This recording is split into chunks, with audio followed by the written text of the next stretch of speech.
Have you ever been watching a movie in English with other people and suddenly a scene comes up and everyone is laughing and you're there just pretending that, you find it funny too, but deep down you're just thinking like, I don't get it. That sucks, right? Well, that ends today because Ksenia and I will help you finally be able to watch movies and series in English without missing the jokes. We reacted to some really hilarious clips and analyzed what makes them funny. And by the way, that's when your mind will be like, and you think, now I get it. And if you stick around until the end, you'll also be able to join us in a game we played that was a bit of a joke battle. So, let's get into it. Alright, Ksenia, so I have a funny story to start our lesson today that actually the main character of the story is a panda. Pandas are the most cutest, like the cutest and the most funniest animals on earth. So here it is. A panda walks into a bar and he orders a simple meal, something really basic. So after finishing it, he takes out a shotgun and fires at the roof. So the bartender asks, "What the hell are you doing?" So as the panda walks out the bar, he says, "I'm a panda. Look it up." And then later the bartender looks it up and the definition reads, "Eats, shoots, and leaves." It shoots and leaves. Oh, I don't know what shoots is, but yeah, it's because of panda eating that bamboo leaves or something. Bamboo shoots, and I guess leaves as well. Yeah. So shoot is the root, right? When those it's like really young, springs, right? like Yeah, Mm-hmm. You like gardening, so you know what I'm talking about. Exactly. Yeah. Mm-hmm. So when it's really young, the bamboo, we call those more specifically bamboo shoots. So he eats shoots and leaves. So, but in this little story, there's some interesting words, right, to look into. I just said this phrasal verb, look into, which means like to analyze. But in the story, there's look it up, which is completely different or kind of different actually. But what does it mean in this context to look something up? Yeah, it's just to check, in this case, on the dictionary, right? To look something up, it's to take a book or to take, to go Google things, to look it up. It's synonymous with to Google. Let me Google it. Let me look it up. Back in like older days, I could say, is to check on the phone list, right? You can look someone up. So you're seeing if you can find their contact information, or if it's a word, you're looking at the dictionary. But yeah, shoots and then leaves, right? Like leaves is the plural of leaf. Mm-hmm, Those green things on a tree. Yeah, exactly. And leaves like goes away, right? This is nice because it shows how wordplay really matters for understanding jokes in English. That's oftentimes what prevents learners, non-natives from understanding jokes. And I think it's the primary factor, so we're going to dive into that. And if you're watching this on the RealLife app, all of these expressions, these advanced expressions, they get saved so you can practice them later. And the best thing also, now that it's available on the app, is that you can watch the lesson in chapters. So you can watch and practice. It's more dynamic. It's a lot more fun. I've tried it and I love it. So do it just like 𝗥𝗲𝗹𝗶𝗀𝗟𝗶, one of our fans who I want to do a shout out today, that he said that this is a great app for every English learner. When I started using it, I couldn't speak more than a sentence. But now I can have a conversation with an English speaker. It's really worth it.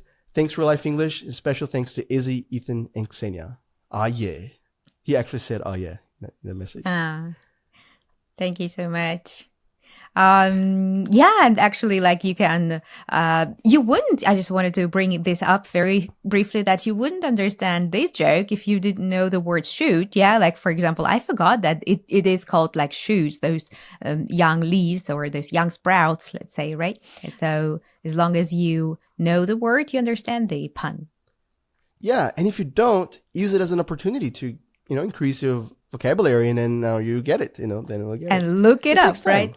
Look it up, exactly. Be curious, look things up. That is actually one of the most important habits. But anyway, let's move into this first category of funny stuff in English. That is when it's funny because of wordplay. So I have a clip for us to watch that illustrates that perfectly. It's a great way to get introduced to the universe of wordplay, which I'm a huge fan of. Now, before we watch it, Ksenia and everybody, this clip does contain some vulgar language, some words that could be considered slightly offensive, but in this context, it is not. I should tell you that this is part of fluency too, when you know the context of things and when you know things are not offensive or when they are. And he uses the word shit here, but the way he uses is just, for having fun, and it's not offending anybody. So keep that in mind. That matters. Please don't be offended by it. Let's check it out. There are so many difficult words, and I think the hardest word in America has been the word shit. I thought it's easy, that I know what shit means. But it turns out I didn't know shit. I think it's the most complicated word. Like, how can it be if something is bad, it's shit? If something is really good, it's the shit. I would have never guessed that. I had to study that shit. That's so funny that at the beginning he starts with, like, I didn't know shit, like, I didn't know anything. And at the end of the clip, he says, like, I should study this shit or that shit. It means, like, I should study that thing. Exactly. So, like, the word shit here can be replaced by other words, but in different applications. Like, I didn't know shit. It's like, I didn't know anything. Like, you don't know shit. You don't know anything about this, right? Yeah.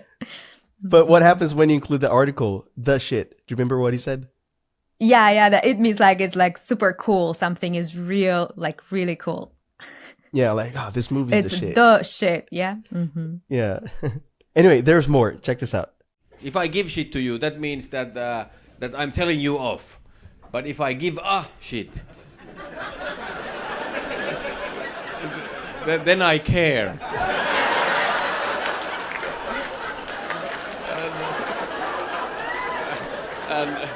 And if I take shit, then I accept that you are bullying me. But if I take shit, I take a shit. Yeah, these are phrases, like nice phrases at the beginning. I don't give a shit, or I give a shit. Yeah. Yeah, which is like to care. I don't care at all. Or there's I give a damn, or I don't give a damn, which is the same as damn is also maybe slightly vulgar. Yeah, so this illustrates perfectly what we were talking about with wordplay. And this is easy to understand, right? Because I think, as I said, it's the introduction to wordplay. But what else you got? Do you have any stories or any examples of good wordplay that could be funny? Yeah, maybe they won't be as funny as playing with the word shit, right? But because I went to the cinema this last weekend, I took my daughter to see Paddington in Peru. Unfortunately, they don't run movies in English here, so I saw it dubbed. But once we came back home, that's a thing of mine. I go there then and watch some interviews about the movie. So, and there is like this main character who plays the father of the family, the family who takes in Paddington. And he was asked, like, does it happen to you that kids come up to you in the street asking, where's Paddington now? Like the kids who really believe that Paddington exists in real life. And he says that, yeah, usually I answer that he's like busy now making jam or something. And then they play this joke with a co-star. And she says, yeah, maybe you say like you're giving him some money, or he's earning some money. And then they both realize that they can make a joke, a word play here, saying that, yeah, he's on bare minimum. and the joke here is that Paddington is a bear, and there is this phrase, a bare minimum, which is spelled differently, right? Which means like the basic, like a minimum wage. Yeah, right? Bear is a great word for wordplay, exactly because of that. So these are the most common situations when it cannot be translated. It's just because of the word in English and how it can be. It's the same word. I have one example here. This is a classic one. Maybe you've heard it, but I just find it hilarious. So why did the Scarecrow win an award? This is a pun. Why did the Scarecrow win an award? Okay, Scarecrow. They scare crows in the fields, right? Scarecrow. I don't know. Maybe because he's best at it. I don't know. because he was outstanding in his field. Okay, outstanding. Like it stands in the field, but outstanding is like a really impressive, right? Yeah, he was outstanding in his field. And field is like your area of profession, but literally it's the field where he stands. Ah, yeah, that's another word. The field as well, like the area in this. So my dad once, he was at a restaurant and he said to the waiter, "Do you have anything cheap? Because I'm not that hungry." So then the waiter responded, "Well, maybe the chicken strips for $6. And then my dad said, "Well, maybe it does, but that doesn't help my hunger." Okay. Doesn't help my hunger. It's chicken strips. Okay. What was after that? Why didn't the waiter help said, his "Well, maybe the hunger?" chicken strips for $6. Oh, okay. Now I got it. That's like a strip dance or something. It wasn't in that Yeah, just to direction. take your clothes off, right? Maybe the chicken can take their clothes off for $6. Yeah, it reminded me of another joke related to restaurants. It's when a person is finishing his meal and the waiter comes up and asking, "Okay, how did you find the steak?" And he responds, "Oh, it was easy. It was right like next to potato." There you go. So how could you ever translate that, right? If Yeah. find in your language, like Yeah. find in the sense of what do you think of it, or find as in locate is different words. They're in your native language. So learn the meaning of words. That's important. And actually, that's what I was going to say. The key, if you want to start getting it more, the key to learn here is learn vocabulary. And again, this podcast is great for that.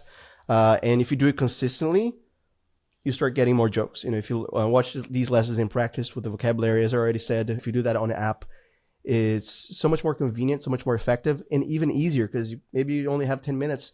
The app allows you to actually go through chapters and learn little by little. But if you haven't subscribed to our YouTube channel, if you're watching us on YouTube, or if you're not following us on Spotify, if you're listening there, or Apple Podcast, do it now. And also ring the bell if you're on YouTube so you don't miss any of our new lessons, because being consistent is really important. Okay, Ksenia. So next category of why things are funny in English could be cultural context. Also, maybe you're missing jokes because you need the context. You need to understand the culture. Maybe something happened in that country, in the United States, and everybody there gets it, but you don't get it. So you need to be aware of that as well.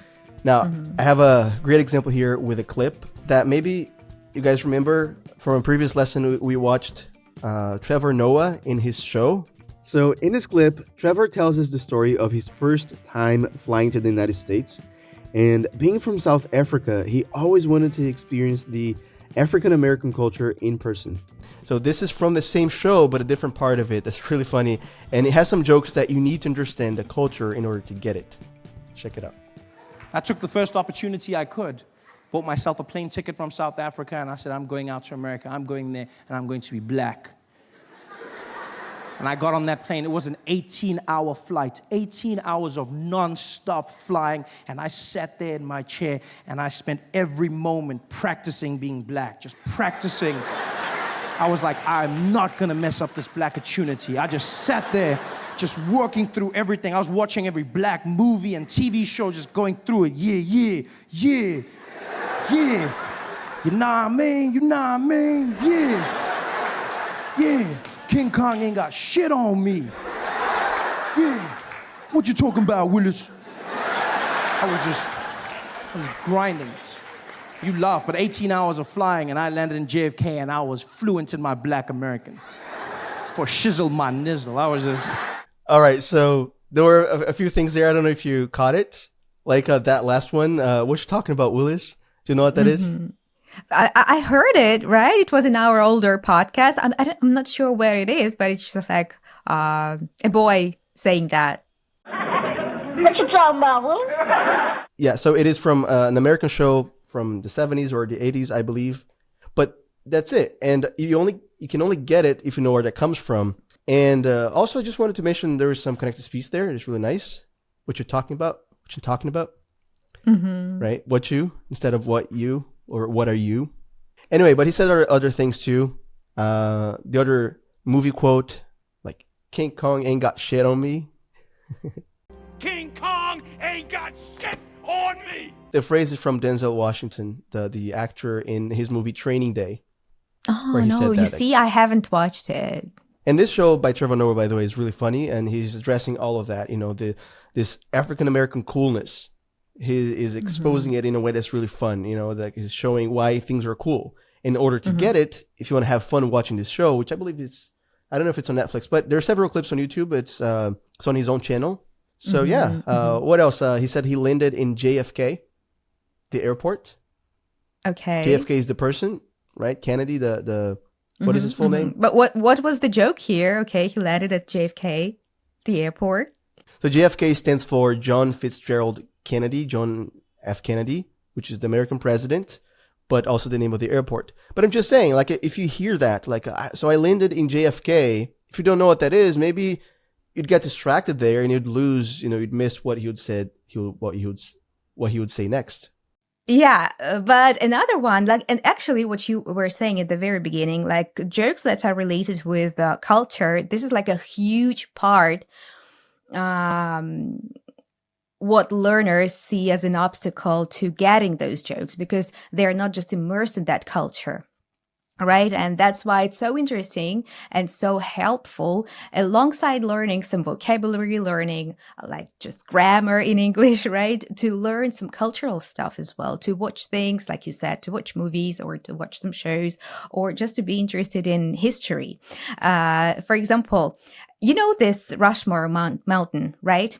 With the presidents carved on it. There is another joke, like before 4 presidents were carved on this Rushmore mountain, the nature there was just unprecedented. Again, play on words, right? Like there are 4 presidents, but unprecedented. We know that in English, prefix un means something is not, but the word itself, unprecedented, means like it had no... it had never been seen. It had no before. presidents. That's a made-up word, like a unprecedented. But that's interesting because it's both wordplay and cultural. So it's like 2 levels. So you need to have even like more understanding. And I would even say this is fluency, right? We've already talked about this. Like you need this. And so when we're talking about wordplay, we mentioned the importance of being curious about the vocabulary you see. Now this points to being curious about the culture you see. If you identify something that it's not just the word, it's the depth, it's the story behind it. Be interested in the story. Like I love Wikipedia. I've mentioned this on this podcast too. Yeah. Just check it out, like just 1 minute, and then you'll be aware of it, right? You just mentioned like Wikipedia, right? And learning things with sites, websites, and maybe TV shows. Like I'm a huge fan of documentaries, but there is one documentary which is like a parody on documentaries, like satire documentaries. I mentioned it to you, like 𝗥𝗲 on Earth and 𝗥𝗲 on Life. This is a fictional character, Philomena 𝗥𝗲, who interviews real experts in different areas of science.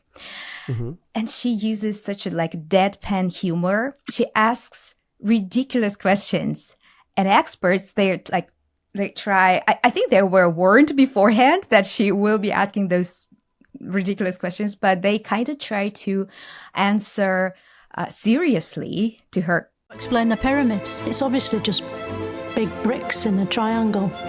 One of the recent episodes I watched, the joke's a little bit vulgar, but she was talking about that historical character, Arthur of Camelot. You know this, like the night at 12 nights. And so she was talking to a historian, and she's telling, I heard King Arthur came a lot. And the historian says, like, I think you mean like of Camelot. No. I heard that he actually came a lot. Is that true? Or something like that. And, the joke here lies in the slang meaning of the word to come, which has a sexual meaning, to have orgasm. So not all her jokes are that vulgar, but it's hilarious. It's hilarious. But yeah, there's all like I guess it was important for us to at least include one of these kinds of jokes here because these exist, and see there's wordplay and culture in all of these too, in many of them. It's also known as double intenders. Oh, yeah, that's nice. French pronounce that. word. Yeah. Entendre. I think it's like double entendre. Yeah, double entendres. You said that like humor is very subjective and not every person perceives humor like equally funny or not funny or sees that humor. And I believe not many people love sarcasm, which is like another type of humor, which is sometimes not so kind, right? But it's like it makes it funny for TV shows, for example. Remember Chandler, the king of sarcasm? I don't know, is there anything in your life when like any situation where you are being sarcastic? Yeah, I think it's usually more like when I'm upset and I just want to poke back. Somebody is like saying something, but that doesn't happen so often. I think I'm usually nice, but some people use it not just in these situations, like when they're upset, but they use it in different moments when they're simply just want to have fun, or they are annoyed. For example, I'm really getting annoyed with my phone, especially when I want to take a picture, because sometimes, and pretty often actually, I don't know why, it glitches when I want to take a picture, and it just works so slow. And I always say like, but my phone is just like, it's so quick. And this is sarcasm, right? Because actually that's the opposite of what it is. It's super slow, and I say, it's super quick. So funny you mention sarcasm, because I did actually prepare a clip for us to watch here, all about sarcasm, that it shows it really well. And it's one of my favorite styles of humor, simply because you don't need to, it's more international, you could say, like any culture may get it, but there's a particular tone, I'd say even in American English, that you hear a lot, and that just makes it extra funny. I was at a wine store here in New York. I was getting a bottle of wine for a dinner function. Couldn't read the label very well. So out of complete curiosity, I said, "Excuse me, ma'am, what year is this?" And she said, "The wine."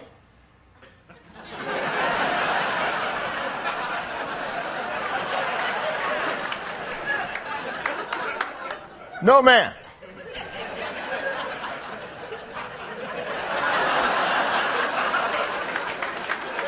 I am a time traveler.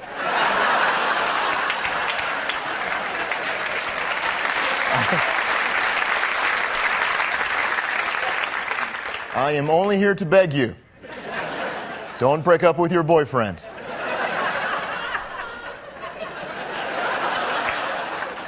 Or I'll never be born. That's a great example of a situation where the person is asked a stupid question. I hate stupid questions. And he just played beautifully, right? Like, of course, he was asking about the year of the wine, right? Yeah, the wine. She asked, right? And then he's like, "No, ma'am."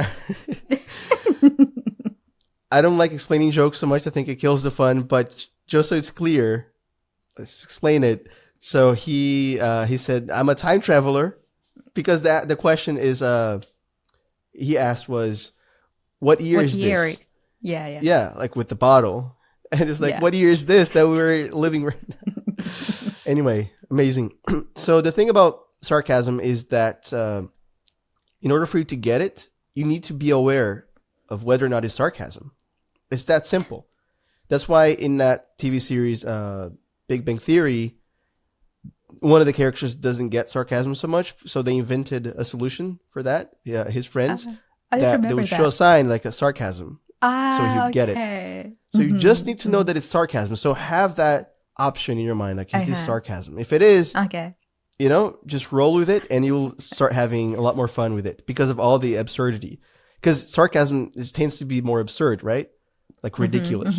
And sometimes you just don't realize exactly if that was sarcasm or not. What I would hear from movies, for example, is that a person would ask, "Are you being sarcastic? Like, or do you mean it?" Right? Yeah, exactly that. Do you have you heard any Chuck Norris joke lately? Only from you guys.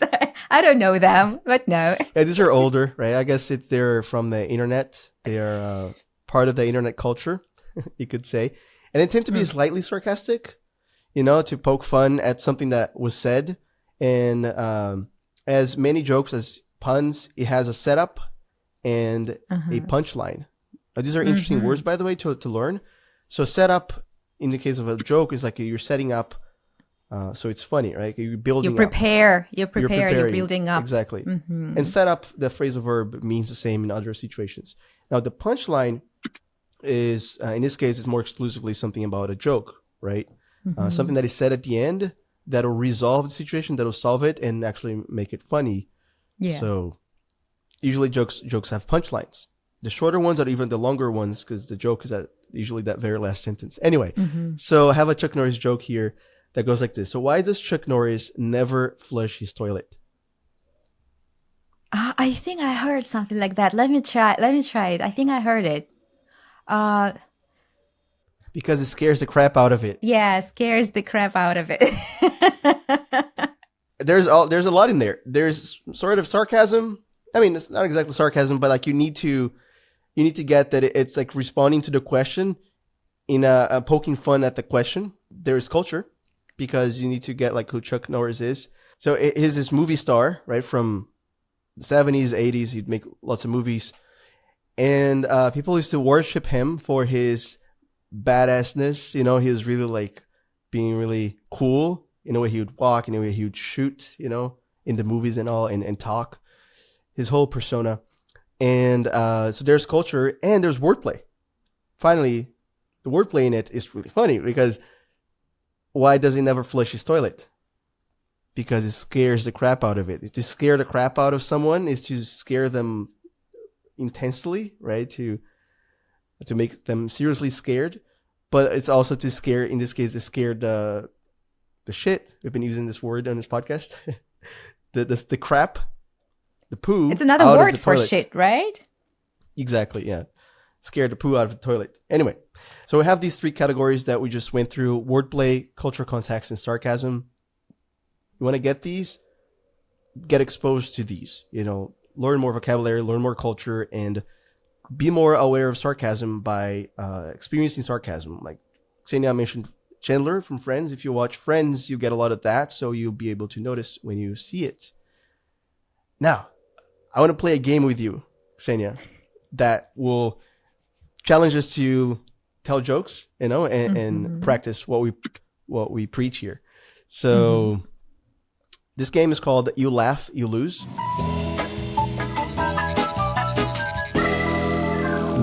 And you're going to tell some puns. You're going to give us some puns, and I'll give you some puns. A pun, by the way, is exactly that, like when you have wordplay. And it's usually this 2-line joke, right? The setup and the punchline. And we're not going to be explaining them initially. We'll just be giving these to each other. And if you laugh, you lose. And if I laugh, I lose. I mean, I'll lose a point, you could say. And also, we can challenge you guys to see how many of these you get. That's going to be a nice way to gauge, to measure how much you're getting. And also, you can learn with them. So let's see. And then later, we'll see which ones need more explanation. So are you ready to start? Yeah. Do you want me to start? Yeah, please. Okay, I'll go with the lighter one, not to make you laugh. With great power comes great electricity bill. You laughed. Yeah, no, it's because I'm my electricity. You paid you just paid your bills. It was relatable, right? Yesterday. Why are elevator jokes so good? Why? They work on so many levels. Yeah, that was a good one. Okay. I don't know about this one. Maybe that's an old one, so I'm sorry, guys, if that was a really old one. But I loved it. Spiders are the only web designers that enjoy finding bugs. Okay, right. You were supposed not to laugh. No, I'm just like, when you get it, you're usually like, oh, clever. So let's be serious. Now we're not laughing, okay? So I'm prepared. Okay. So, did you hear about the superhero with a lisp who worked out too much? I He's don't Thor. think so. He's Thor.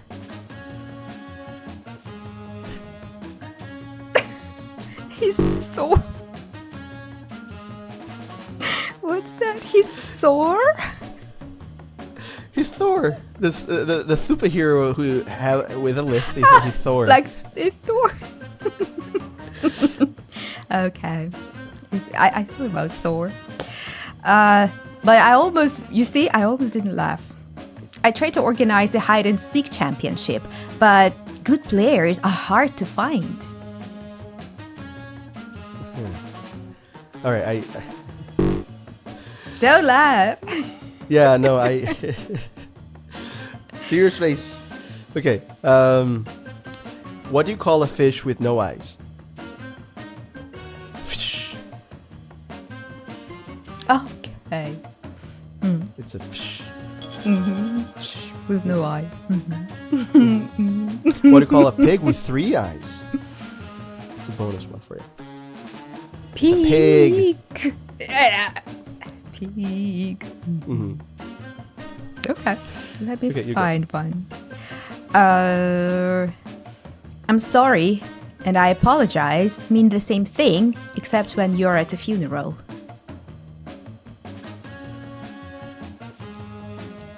That was a little dark humor here. Yeah, not so funny, but dark. It was a fine one. Okay, I'm trying to play it seriously now. Where do you weigh a pie? Where do you weigh a pie? Where? Somewhere over the rainbow, way up high. Somewhere over Nice the one. That's on connected speech. A joke on the connected speech. Yeah, I have one more. The universe is made of protons, neutrons, electrons, and morons.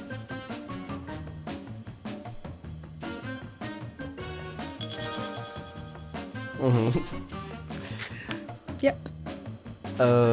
My girlfriend always compares me to Ryan Gosling. She says, "You're nothing like Ryan Gosling." Sorry. That was funny one. Okay. Why don't eggs joke? Because they crack each other up. Or crack up each other. I have one more, which is Okay. it's a nice one. Someone among us is an owl. Owl? Yeah, someone among us is an owl.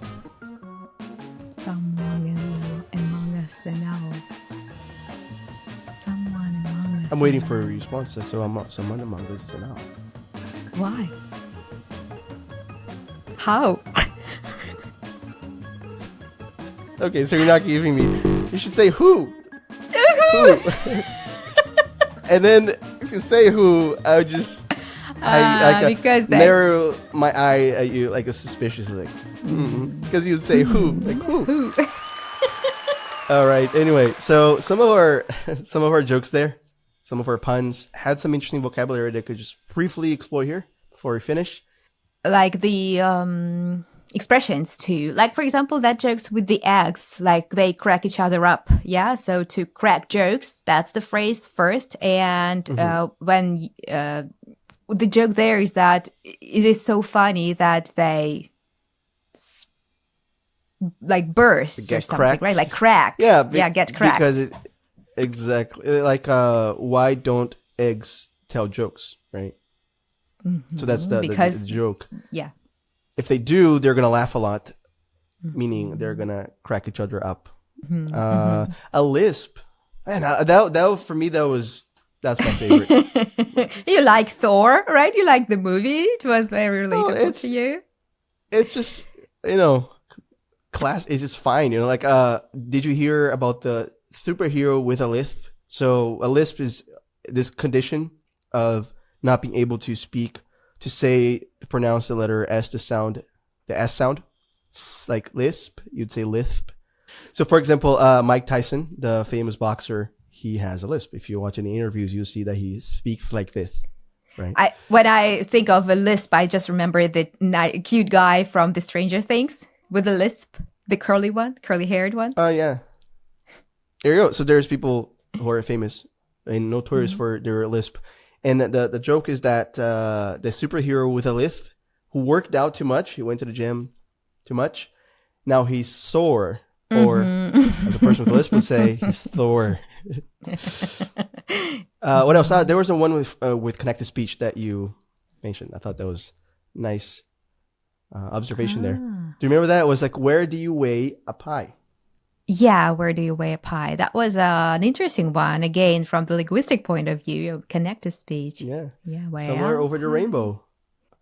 Weigh up high. They're so good. Way up high. That's the collocation, like to be at a height that's really high,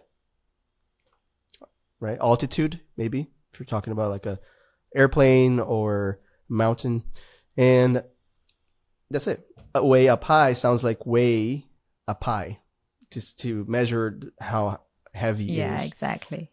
I like this one about hide and seek. First of all, that's a play, right? Kids playing hide and seek. And like the punchline there, because the players are so hard to find. So hard to find, exactly. It's just like they're so good at it, at hiding, that they're hard to find. It's really clever. All right, anyway, that's all the ones I think that were more advanced. So nice. Thank you, Xena, for preparing for this, because I didn't know you would really bring it. I think I lost that game. You can see on screen. But it was very difficult to play the game. All of them, especially you brought so funny ones. Like, it's just difficult. And I think it's our like natural reaction of human to laugh at jokes. It's really difficult not to laugh. Even like when you just maintain a conversation. Just, I don't know. Or it's just like when you find it really witty, you go, yeah, you at least smile. So it's really hard to play exactly like that Philomena conch, like deadpan, this word, like when you're with a serious face, speak about something really funny. Yeah, it's a skill not to do that. Like naturally you would laugh in order for you to remain serious. You have to be skilled at it. You said the word witty. That's a really good word here because something that's witty, like a witty joke, it's clever. It's like smart in a way that it was constructed, right? In a way that it was expressed. So a lot of characters in movies and series, they're really witty. British humor is usually witty in that sense. Anyway, so again, thank you so much. And let's do this some other time. We can do a part 2. If you guys, if you're watching us on YouTube, you can leave a comment down below telling us maybe a joke of yours that you find really funny. And also if you want to get a part 2 of this lesson. Yeah, and thank you so much for learning with us today, for listening to this podcast. And if you want to support our team, if you're here on YouTube, please subscribe to our channel and hit the bell down below, because that shows YouTube that you found this lesson valuable, and that makes it easier for other learners to find our lessons as well. And if you're listening to us on Spotify, Apple Podcasts, or any other streaming platform, please follow us there and give us a 5-star review, because again, it goes a long way and helps other learners find this content. And if you're not watching this podcast in our Real Life English app, what are you waiting for? It's the best way to gain natural and confident English with these lessons. Please find the link in the description under this video, or search for Real Life English on the Google Play or Apple App Store. Totally. And also you get chapters. You get the lesson divided in chapters, which is so much more convenient for learning with these. And again, all the vocabulary, the more advanced vocabulary, saved as flashcards so you can practice these. So we went through several expressions today. If you're on the app, you can learn and remember these forever, so you can add these to your active vocabulary. Can you imagine like speaking like Sandy and I do here? We're non-natives. We learned like this, right? We gained fluency with jokes, and we get jokes now because we've learned all these words. So join us on the app. Come on. So we had great time with you together, Easy, and I hope our listeners, our viewers also had some fun today. That's a great, jokes are a great way to unite people, right? And as we always say in this podcast, no matter what divides us, that which unites us, like great humor, great jokes, is much greater. 1, 2, 3.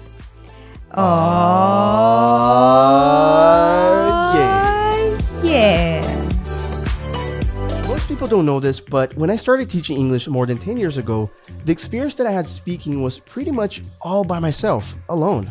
So when I say that it is possible for you to develop natural speech like this at home alone, I really mean it because that's literally what I did. And today, I'm going to show you how. You'll learn the exact exercises that I use to improve my speaking skills. There's 5 of them. And in this very lesson, you'll also have the chance to practice them with me and my co-host and friend, Ksenia. So, let's roll.